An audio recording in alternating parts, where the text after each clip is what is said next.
I had prayed, and my hands in the air, I just kept saying, God, please help me. Like, please help me, because I don't ever want to have a thought like that again. And I can remember just crying and asking for forgiveness and asking God to forgive me for being so angry. Hi, my name is Jennifer Harbert, and this is my story. So I grew up in a Christian home. I had two very loving parents. There was my dad and my mom, and my mom was just always kind of the stronghold in our family of being like the strong Christian woman.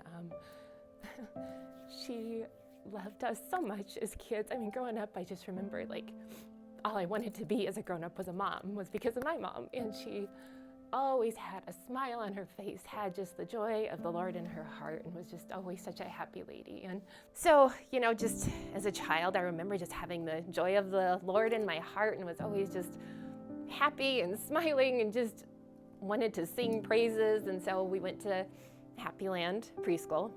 Miss Jan, who I'm now blessed to call Grandma Jan, was the teacher. And I can just remember in the little 3-year-old class, just, she would talk to us about Jesus and how much Jesus loved us. And I was always just so excited to have him in my heart. And so I remember her just pulling me aside one day and praying with me and asking Jesus into my heart at 3 years old, and just feeling his love and his peace and his presence at such a young age.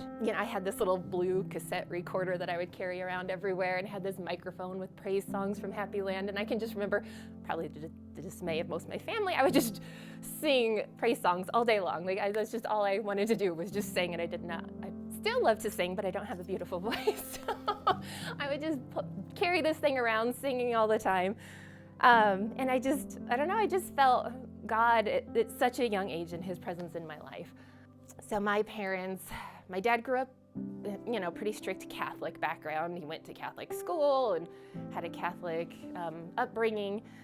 And my mom was not Catholic. And so I think that was always kind of a source of, I wouldn't say contention, but just kind of, where do we go to church, And so I can remember, even though my mom's praying over us and all of that, and we'd go to church, and I just didn't feel filled, or the joy that I felt from such a young age, And so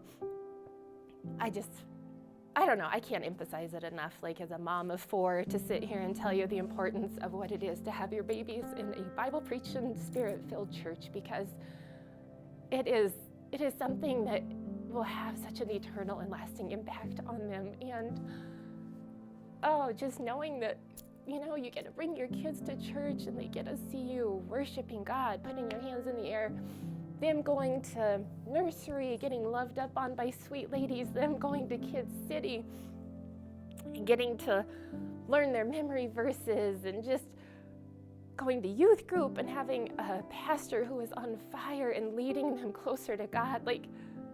Just what an impact that it has, more so than anything you can give them in their lives. And little disclaimer, it's not going to be easy, because Wednesday nights and Sunday mornings are going to be the hardest days to get out of the house. They really are, because there is a real and present enemy that doesn't want you here. He doesn't want your babies to know God. He doesn't want that. And so it always is hard, but it is so worth it. There's always going to be something, but if I can encourage you and tell you, keep fighting and keep pushing, because it is so important that your babies are here and that they are getting loved on by a community of believers that get to show them how to serve others and how to love others. And it's the most important thing that you can do for your children, is being a parent that is making sure that you are introducing them to a relationship with Christ and getting to see other believers serving just as Christ served. And I think it's just such a thing that I can't encourage you more on, that you just need to, as hard as it's going to be on Wednesday nights or on Sunday mornings, get to church, and the Lord will meet you there. He will meet you there. He'll meet you there as a mom, as a dad, to fill you up enough for the next week, and he'll meet your babies there, and he will tell you, he will show them just love, and it's so important. So my mom and I, we truly were best friends. I mean, we would talk every day. I would call her on my way to work, she would pray over me, pray over the day, and it just was always that encouragement. I would call her on the way home, and we would talk about everything. We'd go grocery shopping together. We did so many things together. In July of that same year, my dad and her were driving home from my grandparents' cabin up in Woodland Park, and they're coming down Ute Pass and just got rear-ended just really hard. She went to the hospital.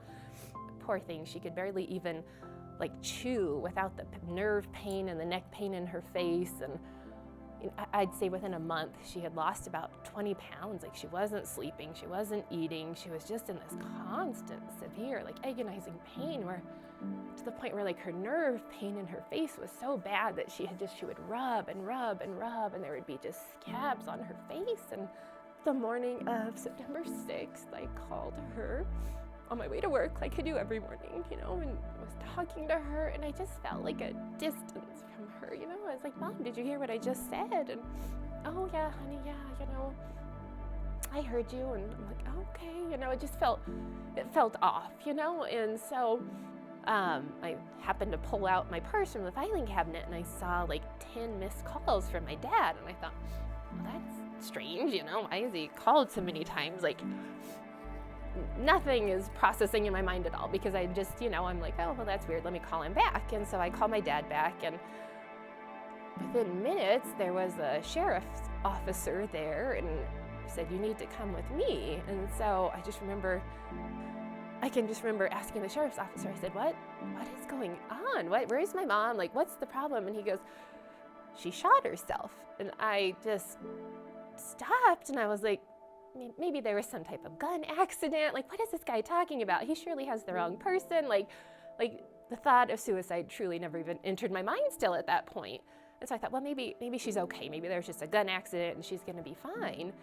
And then I just remember pulling up to the sheriff's station and just looking out and seeing my dad and his brokenness. And right then, that's when I knew it wasn't okay. And he got home from work, from the railroad, and just found her in the garage with a gunshot wound to the side of her face that was always hurting, and she was always rubbing. And my mom had this prayer journal that she would always write stuff down on, and I just happened to go over to where that was, and there was absolutely nothing written for 2 months. There has been nothing written. And on that day, September 6th, the only thing that was written was, please God, help me. And I remember just looking at that, and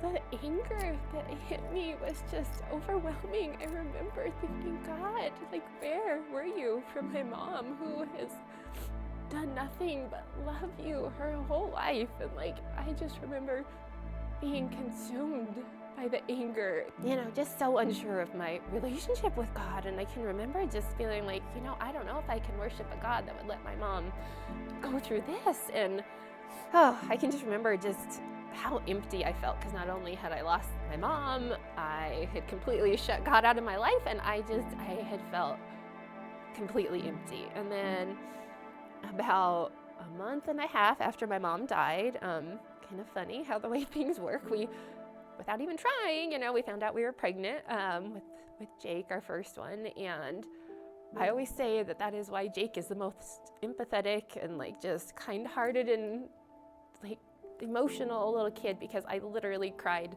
that entire pregnancy. I cried all the time. And I just remember thinking, the plans that we had of my mom watching the grandkids and all of that, it all had fallen out. And I thought, what am I going to do? I was the baby of the family. I hadn't been around a lot of little ones. I didn't really know how to take care of kids. And I can remember just feeling nervous and not really sure. I was oh, okay, here we go. And so just so happened that Jake was a very difficult baby.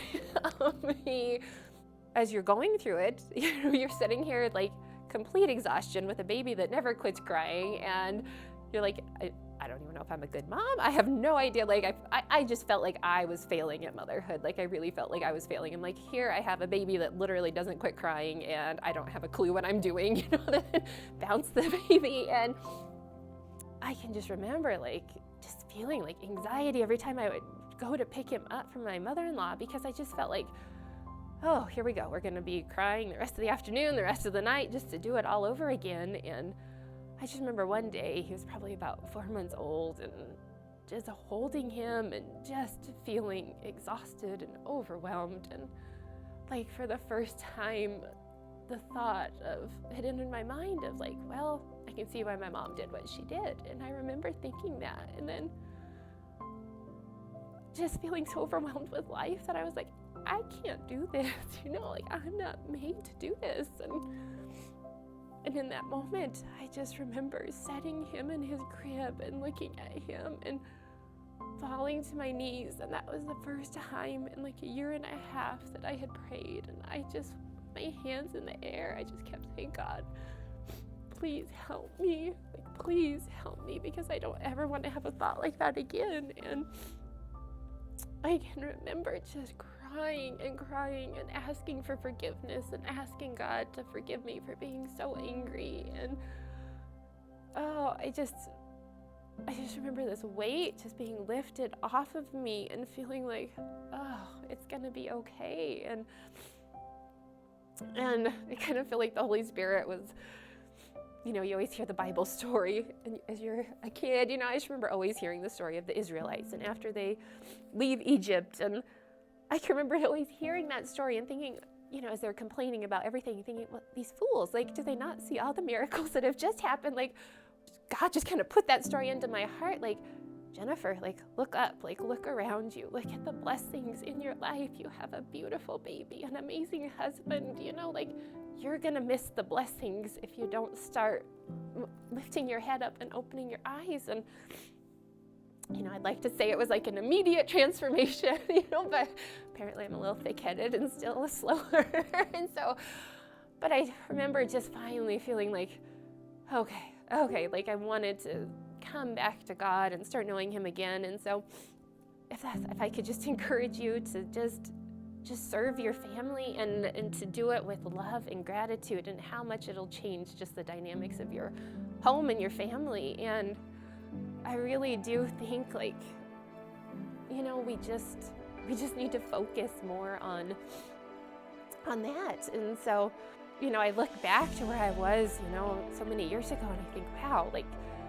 just how good our God is, and how faithful and how gracious and how gentle he is, to just want to pursue us. When I was acting like a brat, I was angry at him. I didn't want to talk to him, and yet he kept pursuing me. And when I finally came around, he was right there with open arms. And so, and my favorite verses, Lamentations 3:23, his mercies are new every morning. And just knowing that every morning I get to wake up and pray and talk and just have a relationship with Christ. And it just is something that, no matter what you've done, no matter what your past holds, I hope you know that there is a God that is fighting for you, and there is a God that loves you no matter what. And so if you are hearing this, I just pray that you are able to talk to somebody or reach out to somebody.